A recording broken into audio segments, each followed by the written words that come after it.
Yeah, well, it'll time itself out by the time the weather uses it. Yeah.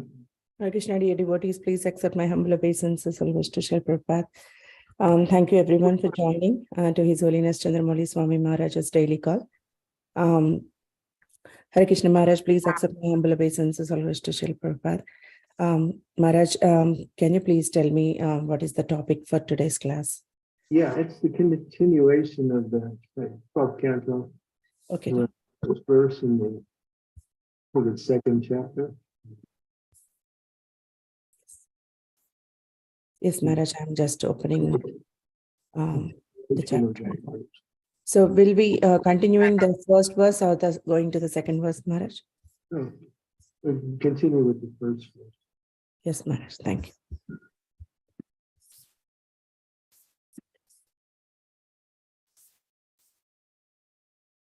Yes, Maharaj, please take over. Okay, so we explored this first verse 2 days ago and mentioned one of the principles that's being mentioned here, and that is Dharma. Now we'll continue with the other principle. Om Namo Bhagavate Vasudevaya. Om Namo Bhagavate Vasudevaya. Om Namo Bhagavate Vasudevaya. Sri Sukha Uvacha. Tataschalu Dinam Dharmam. Satya Saucham Shamam Daya. Toya. Kalena Balina Rajan. Nakshatyayur Palam Smitaha.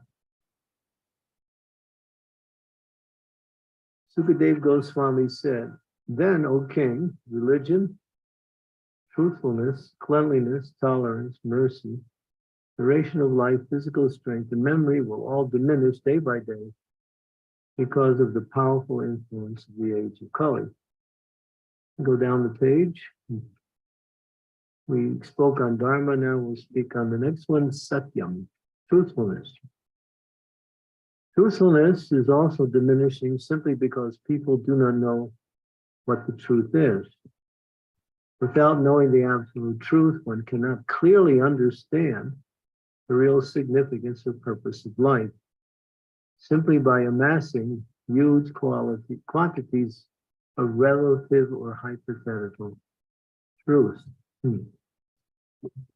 Gyan Chamarandasya Gyanajana Salakaya Chaksyunnavitamaya Tasmai Shri Guru Namaha. Om Vishnu Padaya Krishna Prastaya Bhutale Shrimakti Bhakti Vedanta Swami Utinamine Namaste Saraswati Deve Gauravani Pacharine Nirvisesa Sunyaradi Pastyatya Desatarane Panchakalpa Tarubhischa Kripa Sindhu Pevacha Patitanam Bhavane Vyo Vaishnave Vyo Namaha Jai Shri Krishna Shri Advaita Gadadhar Srivasadi Gaur Bhaktivinoda Hare Krishna Krishna Krishna Hare Hare Hare Rama Rama Rama Hare Hare. Truthfulness. In Kali-yuga, it's one of the more diminishing characteristics, qualities, because people are positioned in a competitive way within the world to compete with each other for the natural resources of the earth, to compete for each other for positions in society, to compete with each other for various amenities that are available, or just to compete with each other in order to show one's superiority. Truthfulness has taken a big decline because of that, because people use lying and cheating in order to fulfill their selfish interests. This is Kali-yuga. And therefore, as the first line says here, there is truth, but it's nothing that is not subject to relativity. If something is in relationship to something, it's truth at one time and not true at another time. Like we say that, well, this person is very beautiful. But then again, as time goes on, and aging process starts to take account, then that beauty starts to diminish.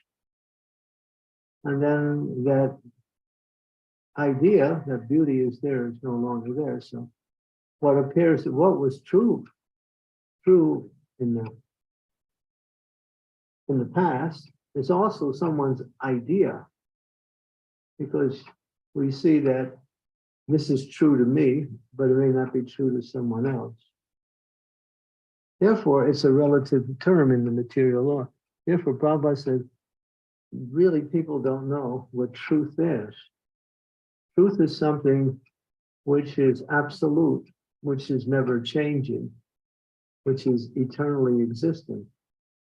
And therefore, you have to go above the relative activities of this world, which are the activities of the three modes of material nature, to understand something that is actually not affected by the movements of time.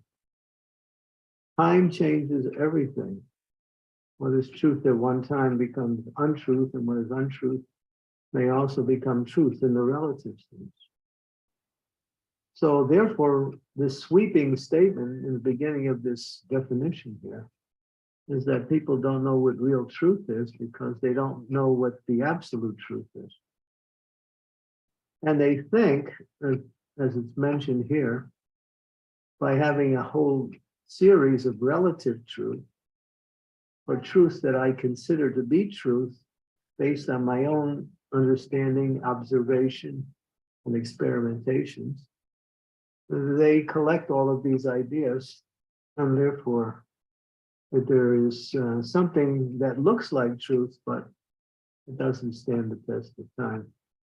Prabhupada tells the story of truth and beauty. It's something that he wrote about even before he started the Krishna conscious movement.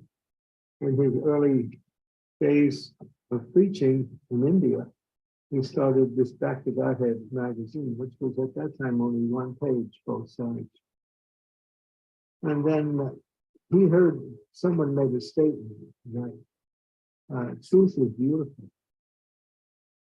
But then Prabhupada took the point that yes, truth is beautiful, but what is truth and what is beauty?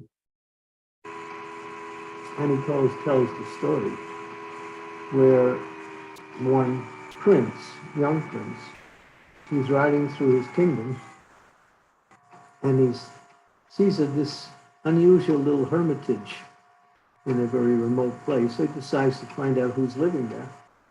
So he knocks on the door, and a very young and beautiful girl answers the door.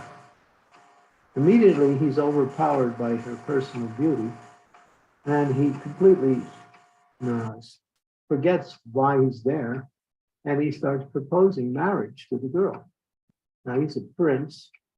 He's got power, he's got influence, he's got charm, many other good qualities. So he wants to take advantage of that. So he wants to marry this girl. Now she's very dharmic and she's very spiritually minded. So she's not interested in his advances. And so she tries to somehow say that, well, you know, I'm not interested. But he's very persistent. And she says she doesn't want to offend him or cause any kind of unnecessary discord. So she said, all right, but I will only accept you after 1 week. So come back after 1 week and I'll be ready. So he accepts that, gets on his horse, he's all excited. He's back there counting the days. And during that week, she decides to do something to teach him a lesson. So she takes these very powerful laxatives and purgatives, and she starts passing stool and various other substances, also vomiting. And she collects all of these ingredients in buckets. And she keeps it in her back room of the home. And now she has these buckets filled with what was inside of her body. And then after a week is over, the prince comes. Now he's very enthusiastic. He's thinking she's going to accept him now. He knocks on the door and she answers. But he immediately says, "Excuse me, old lady, but where is that young girl who lives here?" And she said, "It's me. Don't you recognize me?" He said, "No, you can't be. This other lady was very beautiful. You're ugly." She said, no, don't you recognize me? I'm here. This is me. And after a while, he starts to think, what happened? And then she said, actually, you were interested in my beauty, so I collected it for you. So then she takes him into the back room and she says, this is what you're attracted to. And she shows him all of these nice buckets filled with all of these ingredients. And then, Prabhupada makes this point that, yes, the truth is actually beautiful, but what is real? What is real beauty? What is real truth? Not something that looks like it, and then after some time it changes to the circumstance. So here we get back to the essence. It says that truth is actually Krishna. Truth is following the instructions of Krishna and worshiping Krishna in devotion. That is truth. Because it leads to the highest form of truth, which is love for Krishna, which is the goal of all activities in life. And so these relative truths that go on in this world are simply ideas that people, so therefore we say in this world there is no truth because nothing is constant. Everything is always changing. And for something to be defined in a certain way, it must keep its definition under all circumstances.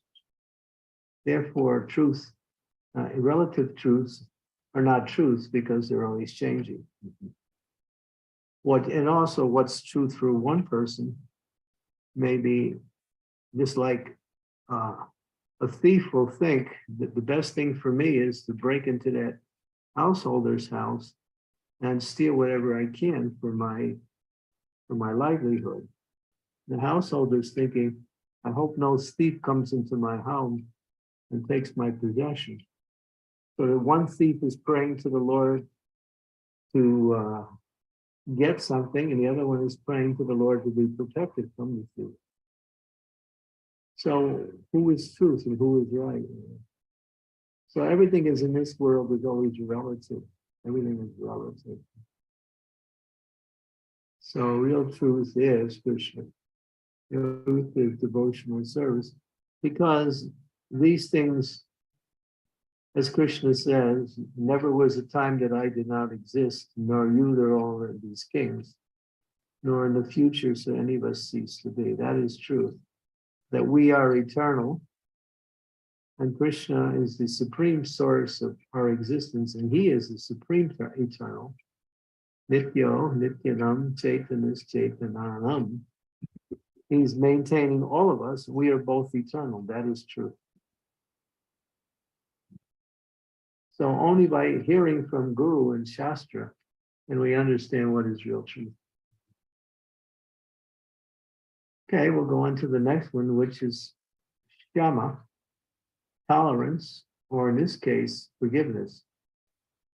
That is diminishing as well, because there is no practical method by which people can purify themselves, and thus become free from envy. Unless one is purified by chanting the holy names of the Lord in an authorized program of spiritual improvement, the mind will be overwhelmed by anger, envy, and all sorts of small-mindedness. Thus, mercy is also decreasing. All living beings are eternally connected by their common participation in the divine existence of God. When this existential oneness is obscured through atheism and agnosticism, people are not inclined to be merciful to one another. They cannot recognize their interest in promoting the welfare of other living beings. In fact, people are no longer even merciful to themselves. They systematically destroy themselves through liquor, drugs, tobacco, meat eating, sexual promiscuity, and whatever other cheap gratificatory processes are available to them. Because of these self-destructive practices and powerful influence of time, the average lifespan is decreasing. Modern scientists seeking to gain credibility among the mass of people often publish statistics supposedly showing that science has increased the average duration of life. But these statistics do not take into account the number of people killed through the cruel practice of abortion. When we figure abortion children into the life expectancy of the total population, we find that the average duration of life has not at all increased in the age of Kali, but has rather decreased drastically. So here we also see forgiveness, tolerance is no longer there. People don't see that their interest is to do good to others. Everyone is self-interested, but they don't recognize what is the real self. They think the self is the body, and there's always competition on the material level. So if that competition continues, we find that people develop enmity, hatred towards one another. We see in the world that even though one may not know a particular person, if that person belongs to a certain culture that you don't like, or you don't really respect at all, that person also becomes someone you might find criticism with. Although you don't even know them, but because they belong to that culture you don't like, for whatever reason, that person becomes someone that you find despicable or an object of your own envy. So this is small-minded, this is ignorance, this is due to the effects of Kali-yuga. And people, in order to somehow drown their miseries in various types of ways, they take to intoxication and various types of activities in order to somehow or other feel better about their suffering in the material world, but they're only increasing their suffering. So this is going on in the world today as a way of life. So, but when people understand that I'm a spirit soul, I'm part and parcel of Krishna, you're a spirit soul, you're part and parcel of Krishna, you have needs and interests, and we both have the same common interest, is our relationship with the Supreme Lord. And we can see each other as brothers and sisters, and not competitors, or even simply strangers. For a devotee, no person is a stranger because they see everyone in relationship to the Supreme Lord. Therefore, they connect each and every living entity as being dear to the Lord, and therefore worthy of my service. And by serving other living entities, as it says here, we recognize our own self-interest by promoting the welfare of others. So, but now people have become so small-minded that they see others as competitors or as people who can't do anything for me. So what's the use of, even giving them any credit or any acknowledgement? If somebody does something for you materially, then you think, well, maybe that person is a good person. But all you're thinking about is what you can get from them. And when that doesn't happen, then the whole relationship changes. And here, Prabhupada, I'm sorry, not Prabhupada, the disciples of Prabhupada go in to say that, you know, scientists and others have shown that the duration of life is increasing, but that is not true. You, as it said here, if you figure in all of the amount of abortions, every day there are children being aborted, practically every minute. In countries like America and Russia, these countries are very high in abortion statistics in the world. It's mostly found in developed Western countries where abortion is very much prominent. It's not so much popular or kind of being done in more simple and poorer countries. They understand the need if they get pregnant, they bring their children up, even though they may have many children. Still, they value human life. They could never consider even thinking about killing a child. Even in India now, things are going down. I was talking to one couple, and the woman was pregnant. She was due to deliver within a month or two. And we got onto the subject of gender. You know, what will the child be? Will it be a boy or a girl? Because nowadays they have these systems to, you know, to tell beforehand what is the child's gender.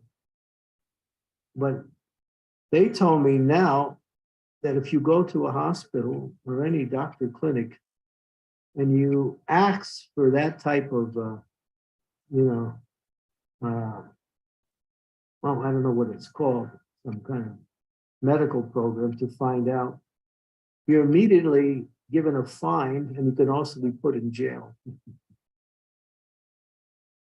You can't even ask for it now. This is the law in India because people are thinking, well, if it's not the gender I want, then maybe I should abort it. And so in order to prevent that, they've made a law, which is a good law.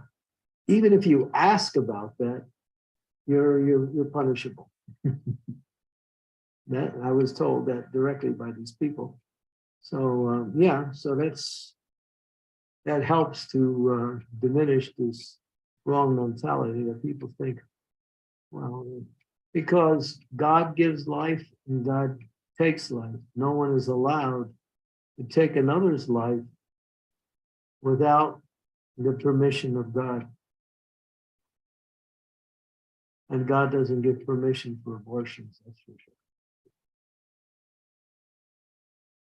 And here it mentions a very cruel practice. So this is another symptom of Kali-yuga. There's no tolerance for raising children. It becomes a burden. And therefore, to relieve the possible burden, kill the child. And this is, animals don't even do that. There's a few animals that do that, but even most animals raise their children. And they have more children than we do, generally. So there's never overpopulation because of children being born. That's another disease that's going on in the world today. The propaganda is out that there are too many people in the world, and therefore we need to sterilize women so they can have more children. We have to make abortion legal everywhere. We have to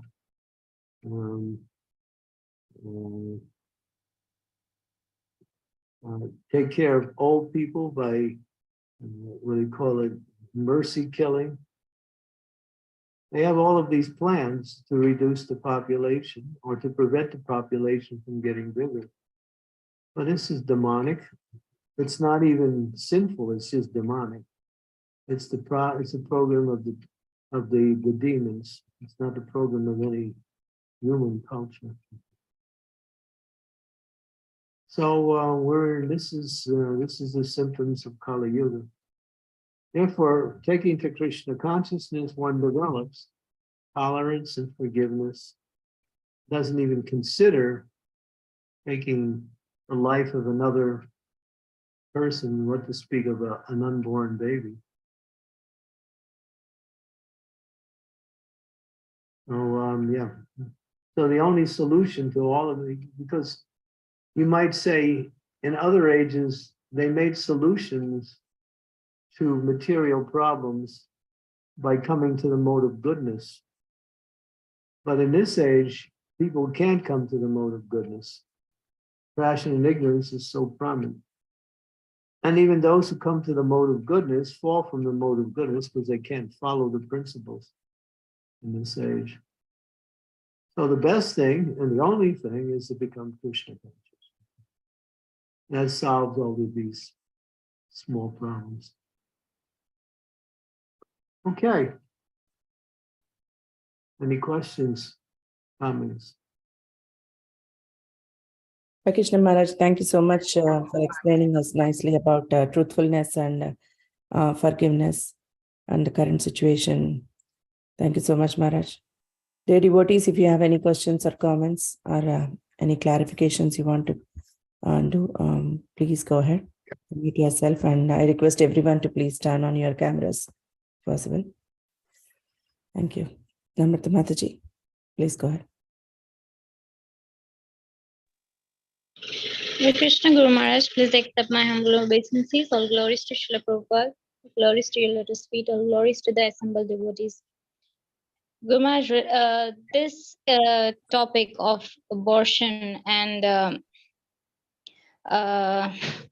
gender, before the child is even born, the gender checking is done.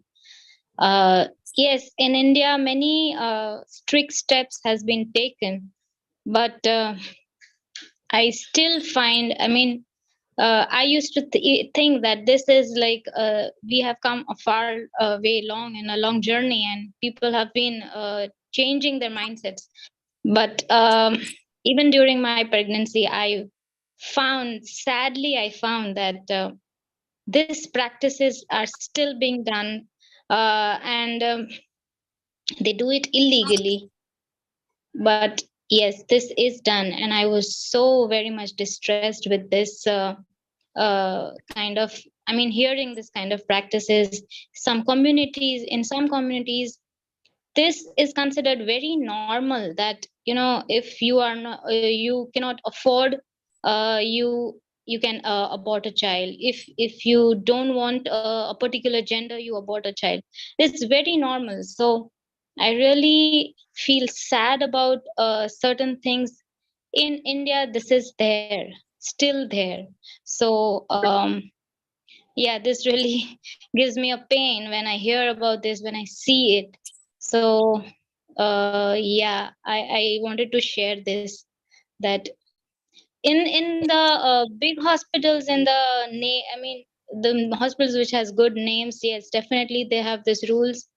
But many of the practitioners, maybe independent practitioners, they are doing these things, which is very sad. Yeah, it's unfortunate. But it's Kali-yuga because people are not trained. Their basic habits are based on economic development and sense gratification.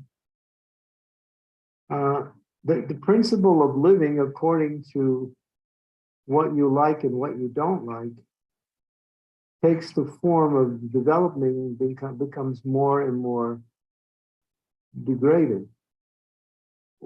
You can't be an innocent materialist, because if you engage in material activities, you have to go down, because that's the nature of these modes. They pull you down, down, down.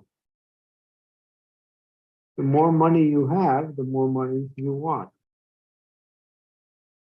is of this greed. You engage in various sexual promiscuity, and you get addicted to that, and then there's no limit. And if there's some unwanted pregnancy, then people see that this is a way out. I knew one man, he came to Krishna consciousness. He was an abortion doctor. He had performed 35,000 abortions. We met him many years ago.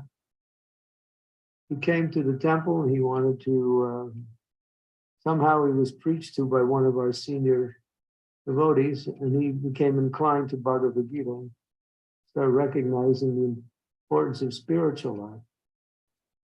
But he couldn't go any farther in his spiritual life. When we suggested he give up, all of his practice, what he did is he reduced his activities and said that I'll only do it if it endangers the life of the mother, then I will perform the abortion. So he relegated himself to a kind of a limited type of abortion activity. But he couldn't change. He couldn't change at all. So after some time, he fell away from the temple. Because every time you perform that heinous activity, you're getting heavy karma. And that karma will build up and it'll become very difficult or impossible to really stay fixed in devotional activity. First, we recognize any repentant. The repentant is a principle which is preceded by giving up the activity. You can't be repentant and still go on with the activity. It's not possible. You say, I'm sorry I did this. I didn't mean to do it. I know it's bad. And then you do it again. That means you're not really repentant or sorry. So material life has created this environment where it becomes difficult to raise children in this economic arrangement that we live in. And therefore, abortion becomes an option for people, even for so-called decent people. Because some people say this, they can't afford the child. But Prabhupada would say, you should think of that before you engage in the act and think of the consequences, not after. But people can't control their senses. And so because they can't control their senses, they're subject to perform, illicit activities, which causes them very horrible results. You read the 5th canto of Srimad Bhagavatam, in the very last chapter, the hellish material existence, where Yamaraj, with the help of his assistants, the Yamadutas, takes these simple people and puts them through such subjective suffering for an extended period of time. And these things are not some mythology, these are actual factual existence. Because the living entity is meant to love and serve Krishna. And even if they remain pious, they can be somewhat free from suffering in the material world. But most people are not pious, even if they try to be pious, because their economic interests become interfered with by the lifestyle they live, and therefore they have to take the sinful activities.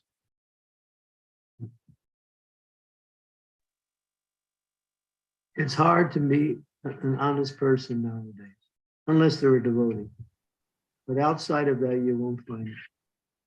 Everyone lies, everyone cheats, everyone has their own ideas on how they can further their own self-interest. Only when you become a devotee, then you start thinking about the interest of others.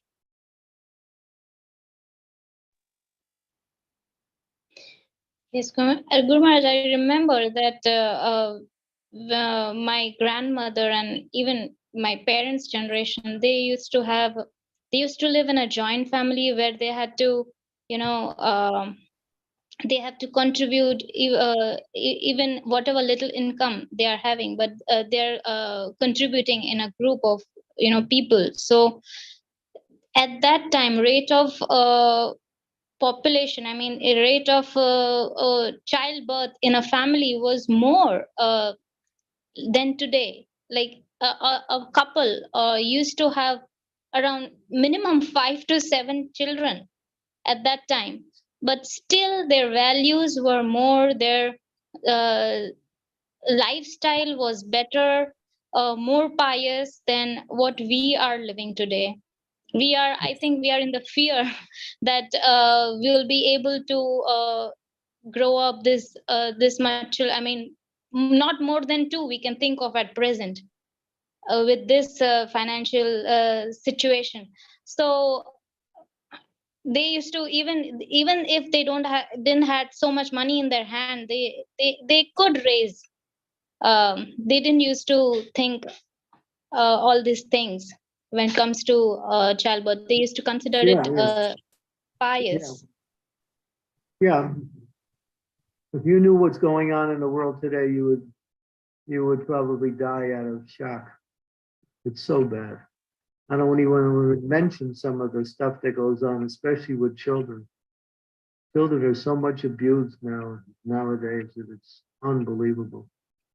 I don't want to go into the details because I don't think it's important to make that a subject of discussion right now. But it's much more horrible than you could possibly imagine. Anjana, Hare Krishna, Guru Maharaj, please accept my humble obeisances. All glories to Prabhupada, all glories to your lotus feet. Thank you so much, Namrata Mataji, as well, for raising this question. I just wanted to ask Guru Maharaj about this topic of abortion, which, sometimes we see it as black and white, which it is in the sense how the karmic implication and it's killing.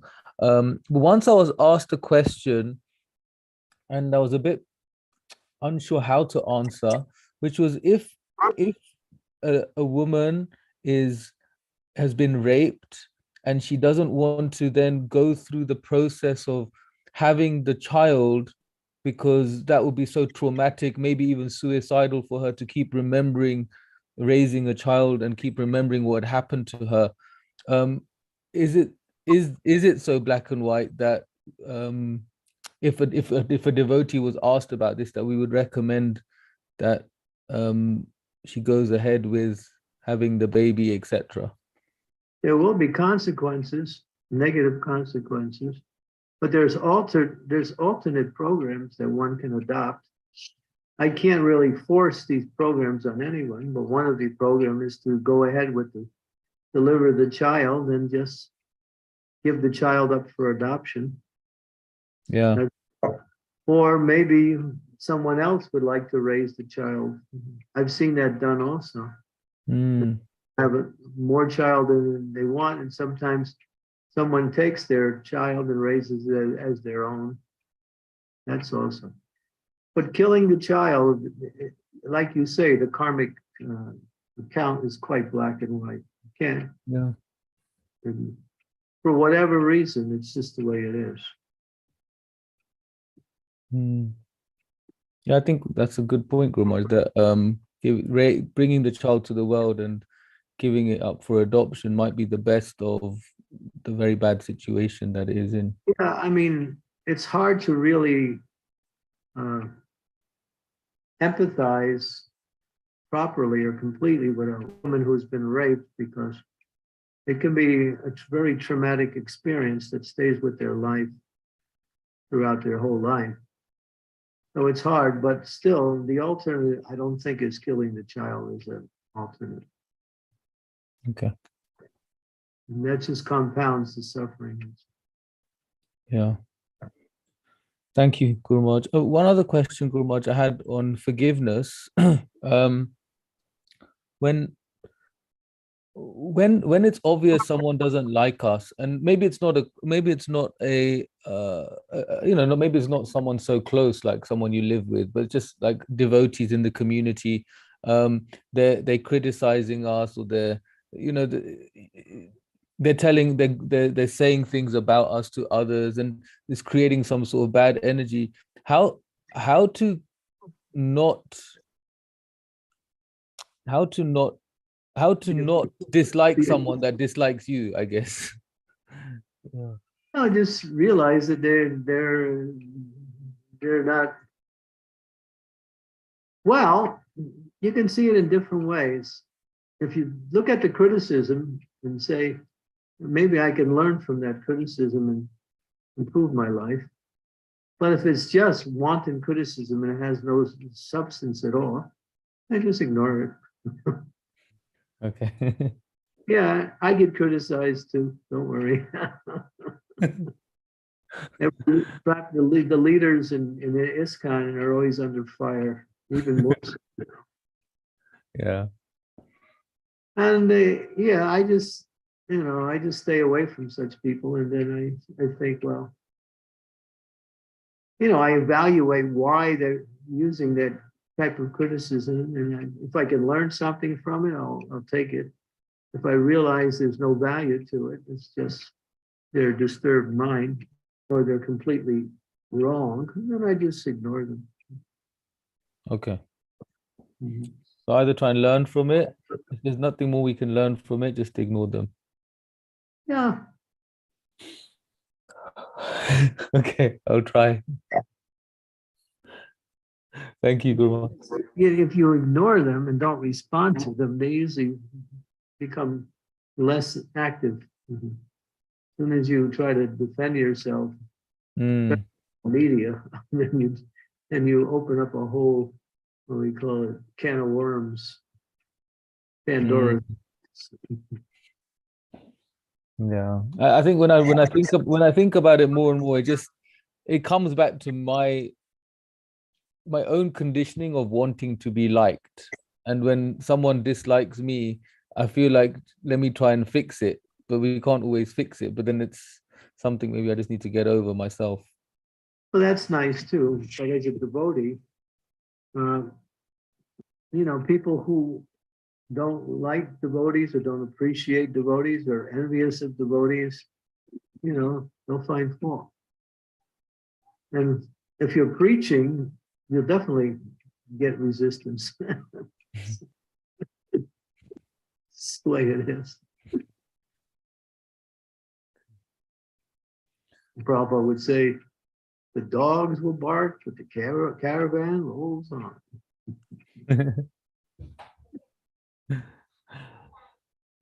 Thank you very much. Thank you, Prabhuji. Raj says he loves you very much. Raj has got a lot of love in his heart. Thank you, Raj. Yeah, he's the personification of affection. Yeah. From his daughter. Thank you, Guru Maharaj. His daughter is a really great devotee. Hey. Thank you, Prabhuji. Scarlett Mataji, I have a question. Hare Krishna, please accept my humble obeisances. All glories to Shri Prabhupada, all glories to your holiness, and all glories to Istanbul good devotees. May I ask why, where do the demonic entity or demons come from? And why do they have so much power to do so much damage? Well, Duskritina means intelligent, but using their intelligence in a bad way, the wrong way. But where do demons come from? There are planets of the demons. They're just like they're planet of the saintly, they're planet of the demons. There are a whole class of demoniac people who are categorized in different ways. And they're given particular titles. And many of them are superior to human beings in intelligence. Go to Shrimati, go to Srimad Bhagavatam, 5th canto, 5th chapter. I believe it's verse number 20 or 22. Now, let's see. I think it's try verse number 22. I think it is. Yes, Here, Maharaj. it's you'll find this is a very interesting verse. 2 verses in one. Describes the superiority of different types of living entities and gradations of that superiority. 21 and 22 are combined, Maharaj. Yeah, well, that's good. That's the verse. Mhm. Okay, here you go. Here you go. Now, I'll read it. This is Yes. interesting. Listen carefully. Of the 2 energies manifest, spirit and dull matter, beings possessing living force, vegetables, grass, trees, and plants, are superior to dull stone, matter, earth, superior to non-moving plants and vegetables are worms and snakes, which can move. Superior to worms and snakes are animals that have developed intelligence. Superior to animals are human beings, and superior to human beings are ghosts because they have no material bodies. Superior to ghosts are the Gandharvas, and superior to them are the Siddhas. Superior to them are the Siddhas are the Kinnaras, and the superior to them are the Asuras. So the Asuras are superior to all of these beings. Superior to the Asuras are the demigods, and of the demigods, Indra, the king of heaven, is supreme. Superior to Indra are the direct sons of Lord Brahma, like King Daksha, and superior to Brahma's sons is Lord Shiva. Since Lord Shiva is the son of Lord Brahma, Brahma is considered superior, but Brahma is also subordinate to me, the Supreme Personality of Godhead, because I'm inclined to the Brahmins. The Brahmins are the best of all. So you see the different superior, he's giving the Lord, this is the Lord speaking, Supreme Lord is speaking. He gives the position of superiority based on different bodily. This is material. This is not spiritual. So you'll see human beings are on a low category. Even ghosts are superior to human beings. Gandharvas, Siddhas, Kinnaras. And above them, the Asuras. The Asuras are the demons. Asura means demon. And they are superior, then they have greater intelligence. Look at Ravana, how intelligent he was. He amassed a great kingdom with so many followers. And he also knew the Vedas. You have Hiranyakashipu, and even the modern demons, they are expert at manipulating the material energy. They do it in a devious and envious way in order to subjugate and control and exploit and destroy other living beings. That's the demons. So the demons are very powerful. The actual demons. There are persons who become demoniac-like in their behavior, but they're not actually demons. They're just affected by demoniac qualities. There are a class of people who are called demons, and they're mentioned in the Shastras. Kusmandas, jinns, rakshasas, yakshas, pishashas, and various types of beings who possess demoniac natures and demoniac activities. So yeah, so the demons are a race of people. Just like we have races in this world, there is planets where the demons live. They live on certain planets, but they also come to this world to control the humans, because the humans are easy to control by the demons, because the demons are much more intelligent than the average human being. And I could give you practical examples of that, but I don't want to get into that too much.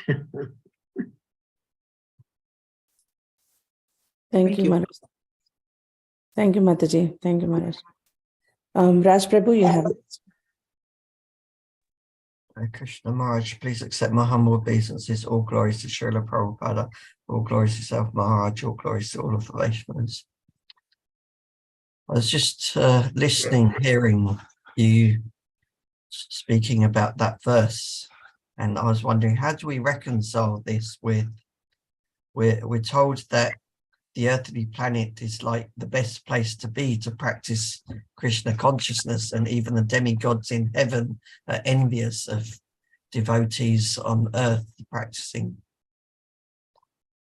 Well, they're not envious. They're just, they would like to take birth in human form so they could also practice. That's some of the demigods, not all of them. The more developed ones.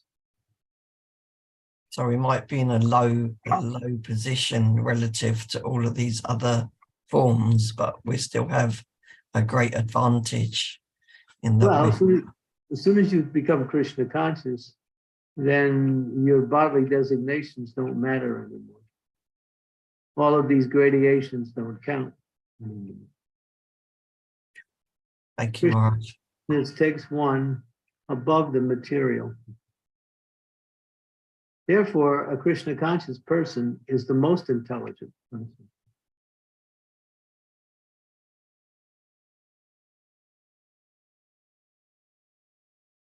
Thank you. Thank you, Raj Prabhu. Nice question. Because they get their intelligence from God.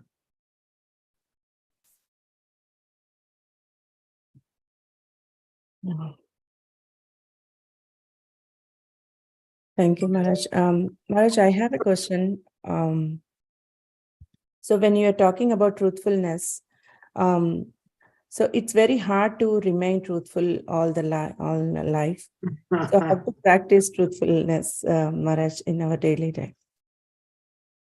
Yeah, sophistry is there. Yeah, and the best form of truth nowadays is sophistry. Sophistry means, I didn't understand. Half truth, half untruth. Okay.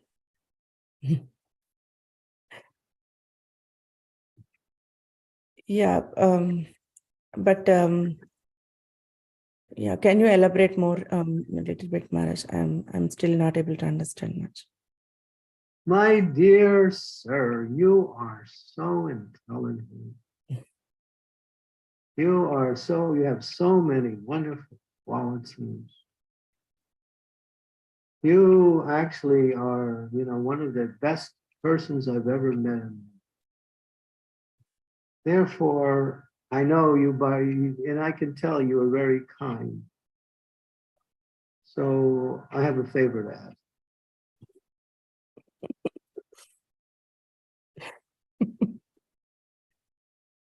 Yes, Maharaj. Yeah, now I got it. Yeah.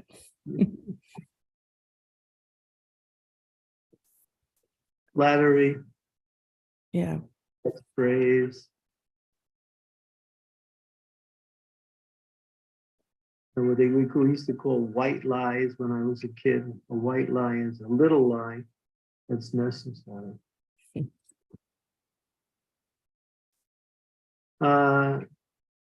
I think I can't remember the verse. I know it's in the 8th canto. Let me see if I can locate that verse. If you can tell me a little bit about the verse, I can search it up, Maharaj.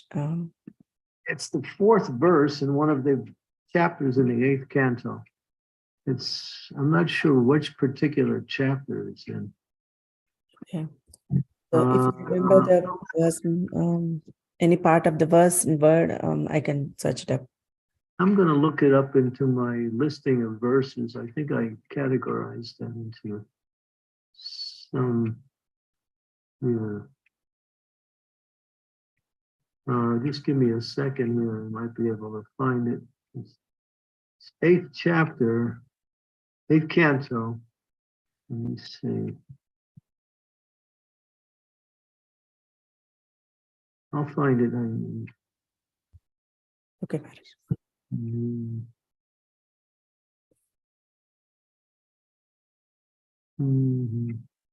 Let's get the 8th canto ready. Yes, Maharaj.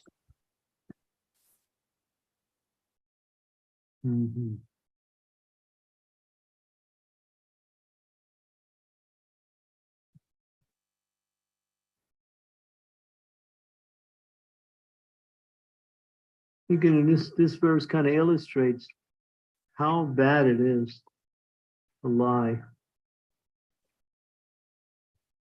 Yeah, okay, we got it.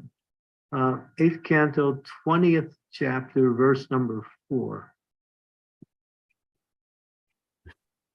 8:24. Yes, Maharaj, got it.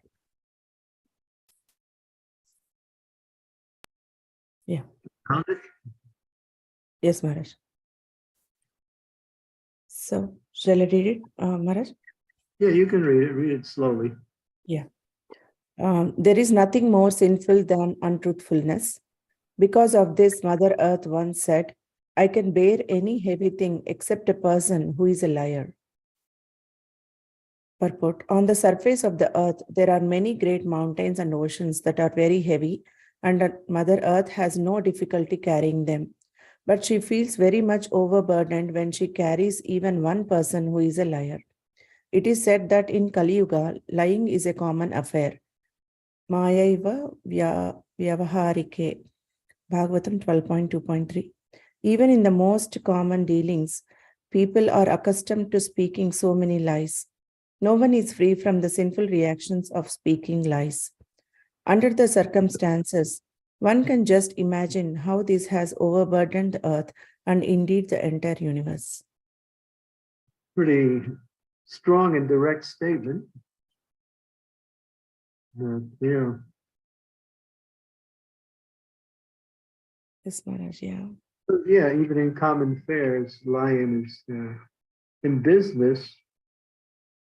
It's one of the main things for selling products is untruthfulness, lying, cheating, duplicity.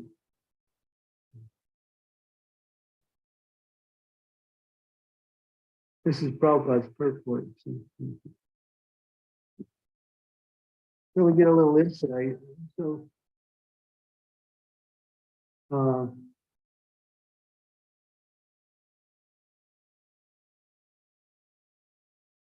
yeah, but if you become a devotee, then you're living according to truth.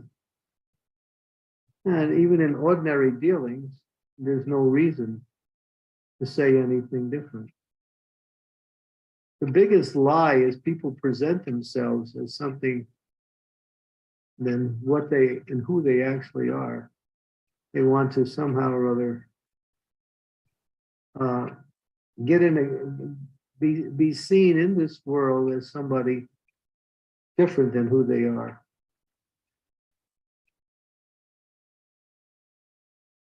So Prabhupada used to say that there is two words called teacher and cheater. One who teaches has to teach by example. A person's public life must illustrate their private life. Not that their private life is all bad and their public life is all, they put on some show about who they are. So therefore, a person's character is the worth of a person, not what they say or do, but their character.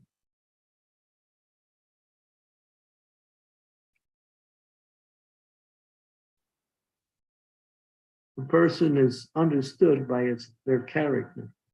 What is your character? You can speak so many things, or you can even do certain things. The character is actually the birth of the person. And those character has to show good qualities, and that makes up the character of a person. They're by nature, the first principle of a devotee is he's kind by nature. Doesn't cause any harm or any difficulty to other living entities, and always feels for the sufferings of others. That's the first principle out of the qualities of a devotee. They're forgiving, they're humble, they're tolerant, they're generous, they're not disturbed, not easily disturbed by what goes on in the world or in their own life. They're clean. They live by religious principles. They're simple in nature. They don't accumulate more things than they actually need. These are all the qualities of a person who has character. Mm.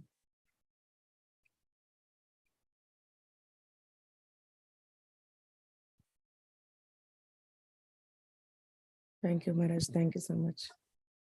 Chingalila Mataji is saying, there is a saying, who you are speaks so loudly, I can't hear what you are saying. Yeah. Your actions speak louder than your words. Yes.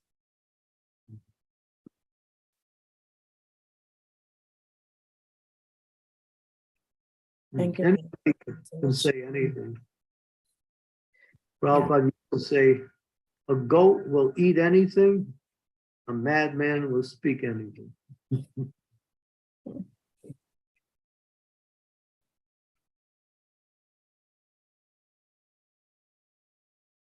Thank you, Maharaj. Thank you so much. Dear devotees, any last minute questions or comments?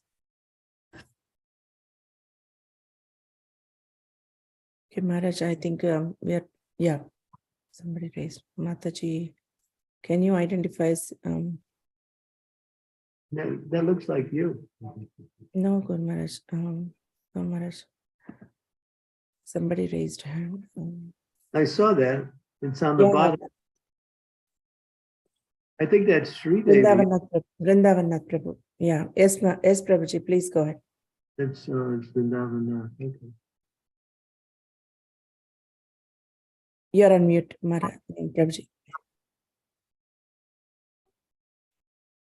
Sorry, Mataji. Hare Krishna Guru Maharaj, please accept my humble obeisances. All glories to Srila Prabhupada. All glories to you, Guru Maharaj. So, Guru Maharaj, we like as you mentioned, for many of these qualities, if we are on the Krishna consciousness, like if we are Krishna conscious, then many of these bad quality will not touch, or like they will be, Krishna will be taking care of in terms of how to get rid of all these quality. But I feel like when we say Krishna conscious, like what exactly it means, because we are not 100% Krishna conscious. Like when we say 100% Krishna conscious, then all these good quality has to be inside in our, but we are just in this journey. We are not 100% there. So how we understand that, how to take this forward, and how really like all these things will work for us? Well, that's the process. Whatever advancement you've made so far in your practice of spiritual life is indicated by the good qualities you've developed. And if you continue to follow the process, and then you'll continue to make progress in that same way. It's the process that works. You can also, if you want to develop a particular quality, you can cultivate that by practicing that. And along with your practice of your spiritual activities. Say you want to become tolerant. So you focus on that. And then when you find yourself in different situations, then you can practice tolerance. And as you practice it, it becomes more part of you. And it becomes a characteristic that it doesn't become separate from you anymore. Sometimes we say, oh, that person is very humble. We can see just by their nature that they exhibit humility. So that's something that has come by way of their previous karma or by their practice in this life.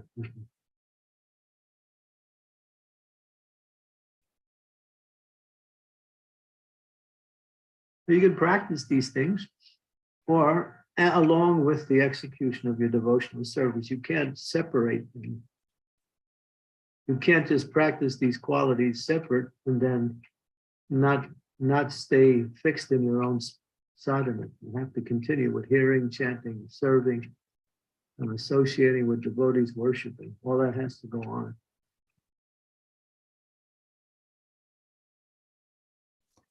Thank you, Guru Maharaj. See, reason I asked that question, Guru Maharaj, because I was hearing your one of the archive video where you mentioned that for a Krishna conscious person, when we are saying we are Krishna conscious or devotee, a true devotee means we should really imbibe these qualities inside us, and we should try to have we should not try to have more than what we need, like what you were saying earlier in the lecture today, that we should not try to have more than what we need. We should have only, like, try to be simple, try to have very 100% focused on Krishna. And that's my point. Like, we are trying to be in this journey, Guru Maharaj. We are in this process, but we are not. So I think we can say, like, we should keep practicing. We should not worry whether how much we are, but we should try to focus on these qualities and try to develop and build these qualities by practice, practice, and practice. Yeah, you should do two things. You should continue your practice and develop, and you should also see if you're practicing in the right way, whether your practice is bringing you forward. It should be. Or if you're stagnant, if you're stagnant for some reason, you're not making any tangible advancement, then you have to see there's something there that needs to be removed. So you evaluate yourself, or in married life, you have relationships with others on a very close basis. You get help and support from each other.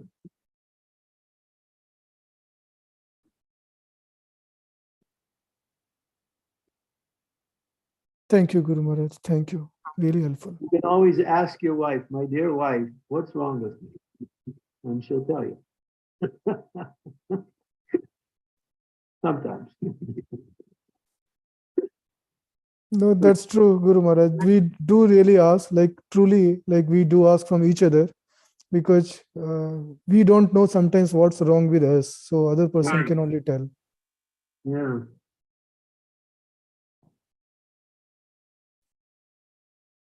Thank you, Guru Maharaj. Thank you. Hare Krishna. Guru. You can ask me too, and I'll tell you. Yes, Guru Maharaj, that's really, really helpful. Please, please, because you are the person, like, internal and external and spiritual, everything. So, yes. Right now, I can't think of anything, so don't worry about it. You seem to be okay. Even if there is something wrong because you're preaching Krishna consciousness, that will overshadow any anomaly.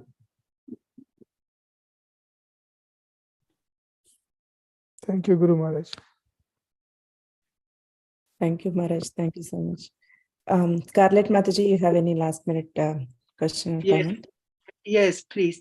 Can I ask if it is possible that even the demoniac energy or people with demoniac behavior could come in ISKCON's movement, in Krishna movement? Could they work there too? Do they get to be there? No, we kick him out fast. If they come, they have to change. They have to chant Hare Krishna. They have to, come to the temple. No, they can't. We don't allow people who are demons to come in and practice the demoniac characteristics in the Krishna conscious movement. It's just a disturbance. A disturbance for everybody. Thank you. Mm-hmm. Thank you, Maharaj. Thank you so much for such a wonderful nice session today and nice question answer discussion. Thank you so much. Thank you so much, dear devotees, for participating. yeah, we all meet tomorrow again. Maharaj, are we continuing the same verse tomorrow? Let me see. Tomorrow.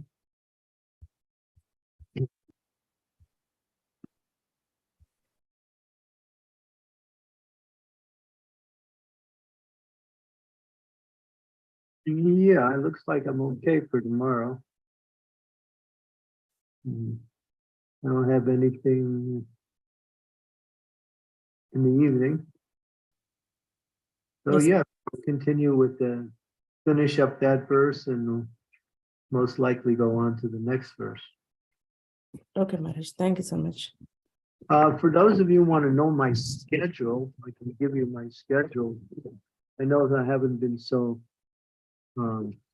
Yes, Maharaj, I'll stop on recording. my schedule. So my schedule is